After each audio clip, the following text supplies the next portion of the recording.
প্রথমেই বলছি সরি, একটু অফ দ্য ট্র্যাক গিয়ে তোমাদের সঙ্গে ভিডিও শেয়ার করছি। জানি বলেছিলাম বিয়েবাড়ির নেক্সট পার্টটা শেয়ার করব, কিন্তু কোনো বশত আমার মোবাইল থেকে সমস্ত ক্লিপিংস ডিলিট হয়ে গিয়েছে, তাই জন্য আর বিয়েবাড়ির পার্ট কন্টিনিউ করতে পারছি না। একটু অন্যরকম ভিডিও শেয়ার করছি।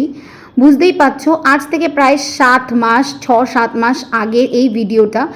ভেবেছিলাম তোমাদের সঙ্গে তখনই শেয়ার করবো, বাট কোনো কারণে হয়নি।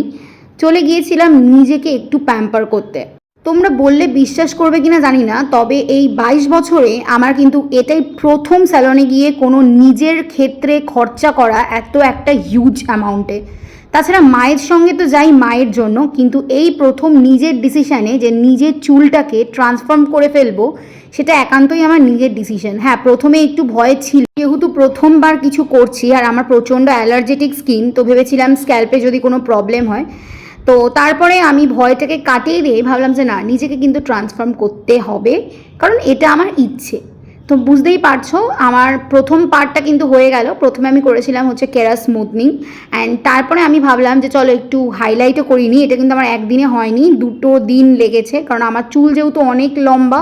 প্রথম দিনই আমার 9 ঘন্টা লেগেছে, আর নেক্সট দিন লেগেছে হচ্ছে 5 ঘন্টা। অল ওভার আউটকামটা কিন্তু আমার ভীষণই পছন্দ হয়েছিল, অ্যান্ড আমার কিন্তু এখন 6 মাস হয়ে গেছে, তো চুলটা কিন্তু বেশ ভালোই রয়েছে।